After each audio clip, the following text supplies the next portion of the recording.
महाभारत में ऐसे कई योद्धा थे जो बेहद ही शक्तिशाली थे। उनका मुकाबला करना मतलब मौत को दावत देने के समान था। ऐसे ही एक योद्धा थे पांडुपुत्र भीम। कहा जाता है कि भीम के अंदर 10,000 हाथियों का बल था। लेकिन क्या आप जानते हैं कि एक साधारण मनुष्य की तरह दिखने वाले भीम के अंदर इतनी शक्ति आई कहां से? यकीनन इस रहस्य के बारे में बहुत कम ही लोगों को पता होगा। कहते हैं कि 10,000 हाथियों की शक्ति की बदौलत ही भीम ने एक बार नर्मदा नदी का प्रवाह रोक दिया था। भीम के अंदर इतनी शक्ति आने के पीछे एक रोचक किस्सा है। इसके अनुसार भीम बचपन से ही काफी शक्तिशाली थे।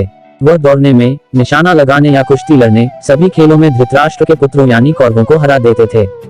हालांकि उनके अंदर कौरवों के प्रति कोई द्वेष नहीं था, लेकिन दुर्योधन के मन में भीमसेन के प्रति दुर्भावना शुरू से ही थी। तब उसने उचित अवसर मिलते ही भीम को मारने का विचार किया। दुर्योधन ने एक बार खेलने के लिए गंगा तट पर शिविर लगवाया और उस स्थान का नाम रखा उत्कलक्रीडन। वहां खाने पीने से लेकर खेलने कूदने तक सभी व्यवस्था की गई थी। दुर्योधन ने 5 पांडवों को भी वहां खेलने के लिए बुलाया और एक दिन मौका पाकर उसने भीम के खाने में जहर मिला दिया। जब भीम ये विषभरा खाना खाकर बेहोश हो गए, तब दुर्योधन ने दुशासन के साथ मिलकर उन्हें गंगा में फेंक दिया। भीम मूर्छित अवस्था में ही पानी के रास्ते नागलोक पहुंच गए। वहां सांपों ने उन्हें खूब दंसा, जिसके प्रभाव से उनके शरीर से विष का असर कम हो गया।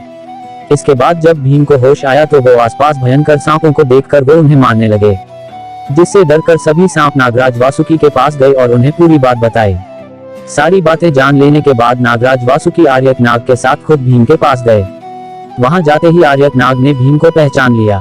दरअसल आर्यक नाग भीम के नाना थे। इसके बाद वो भीम को अपने साथ नागलोक ले गए।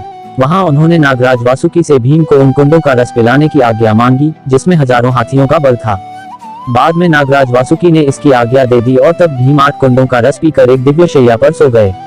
नागलोक में भीम 8 दिनों तक सोते रहे और जब वो जागे तो उनमें 10,000 हाथियों की शक्ति आ गई थी।